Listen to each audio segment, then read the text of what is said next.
Ang Australian defensive specialist na si Matisse Thybulle ay iniulat na papunta na sa isa sa pinakamalalaking entablado sa NBA.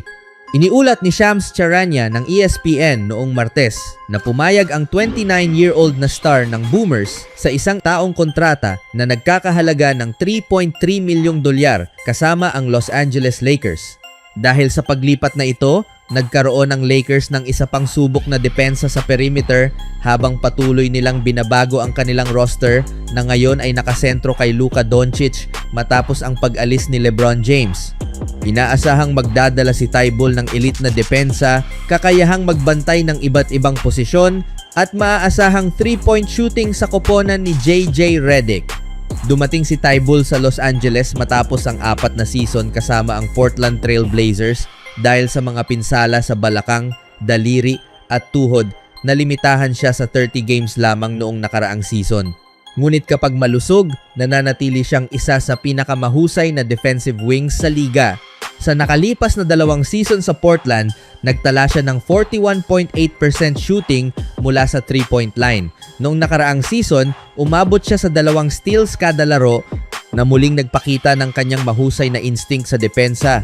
Isang kakayahang nagbigay sa kanya ng 2 NBA All-Defensive Team selections sa mas maagang bahagi ng kanyang karera. Ayon kay Charania, nakipag-usap si Thybulle kina Lakers head coach JJ Redick at superstar Luka Doncic kung saan ipinaliwanag ng dalawa ang kanilang plano para sa kanyang magiging papel habang pinapalakas ng Los Angeles ang kanilang wing rotation ngayong off-season. Bagamat pinag-usapan din ni Thybulle ang posibilidad na bumalik sa Portland, iniulat ni Charania na hindi nagsagawa ng seryosong hakbang ang Trail Blazers upang mapanatili siya. Sa halip, karamihan sa mga alok nila sa free agency ay mga non-guaranteed contracts.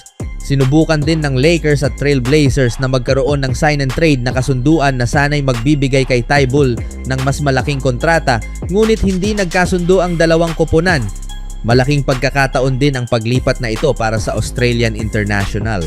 Isa siya sa mga nakakagulat na hindi na isama sa Boomers para sa 2024 Paris Olympics sa kabila ng pagiging mahalagang bahagi ng koponang nagkamit ng makasaysayang bronze sa naantalang Tokyo 2020 Olympics.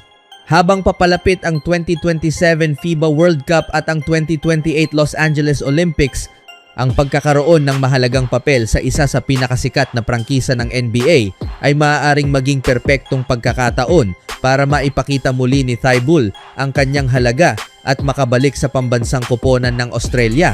Sa pagdagdag kay Thybulle, mayroon na ngayong 16 na manlalarong may garantisadong kontrata ang Lakers, kaya inaasahang magkakaroon pa ng karagdagang roster moves bago magsimula ang regular season sa huling bahagi ng Oktubre.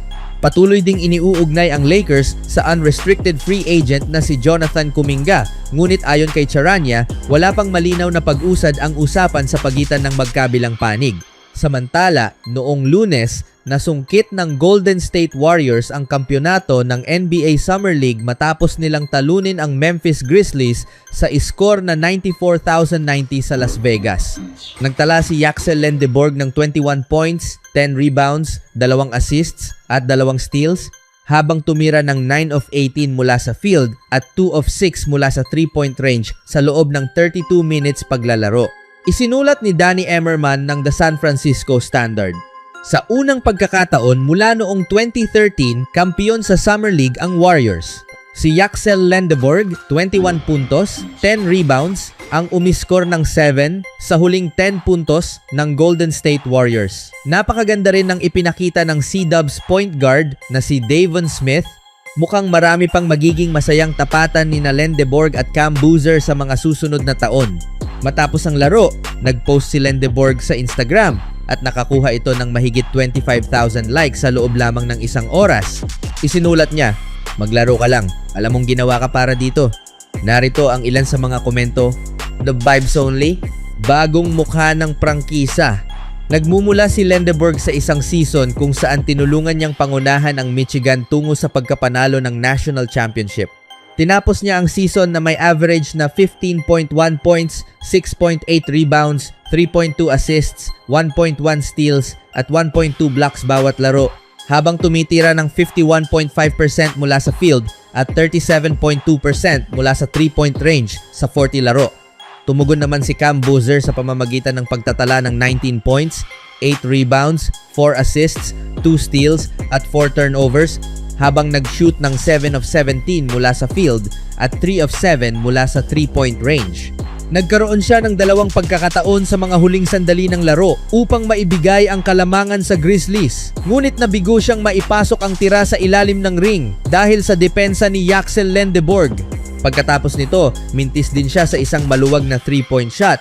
May 13 seconds pang natitira sa laro. Gayunpaman, hindi gaanong mababawasan ng pagkatalong ito ang naging kahanga-hangang kampanya ni Boozer sa NBA Summer League.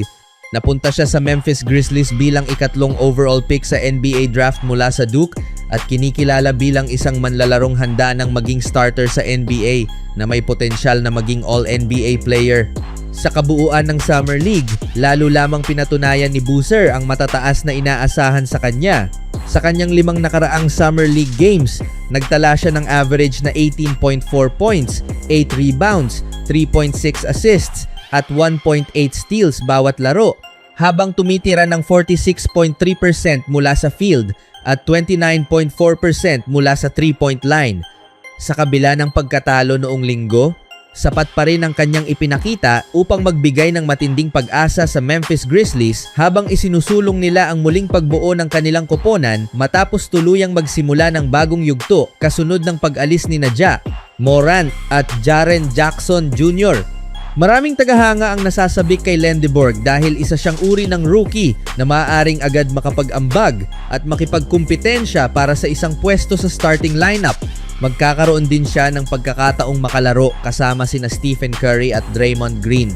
Habang umaasa at nagdarasal ang Golden State Warriors na magpasya si LeBron James na pumirma sa kanila ngayong off-season, isa sa kanilang mga bagong dagdag na manlalaro ay ginagaya na ang kanyang laro mula sa naturang superstar.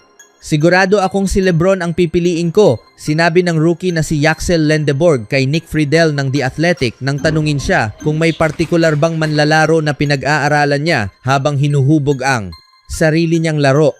Ginagawa na niya ito sa pinakamataas na antas mula pa noong mga 10 taong gulang siya at napakarami na niyang pinagdaan ng pagsubok at pressure. Siya ang dahilan kung bakit hindi na ako naniniwalang totoo ang pressure. Sinabi niya iyon sa isang panayam at sa paraan ng pagkakasabi niya parang naisip ko baka nga hindi talaga totoo ang pressure. Baka ako lang ang nagpapahirap sa sarili ko sa pag-iisip nito. Talagang nagbibigay siya sa akin ng inspirasyon. Nagbigay rin siya ng kanyang pahayag upang hikayatin si James na sumali sa Warriors. Ang masasabi ko lang, alam kong hindi mo masyadong gusto ang mga rookie pero hindi ako pangkaraniwang rookie, alam mo yon. At gusto kong matuto sa ilalim ng paggabay mo. Sinabi niya noong nakaraang linggo sa isang BR livestream kasama ang mga NBA reporter na sina Mark Stein at Jake Fisher. Kaya kung gusto mong makalaro, ang isa sa mga pinakamahusay na shooter sa lahat ng panahon at malapit mong kaibigan na si Stephen Curry kasama si Draymond Green, napakagandang pagkakataon kung sasali ka sa Warriors at ikatutuwa naming tanggapin ka. Hindi pa rin tiyak kung ano ang magiging desisyon ni James. Ngunit isang bagay ang malinaw, isa siyang malaking idolo ni Lendeborg.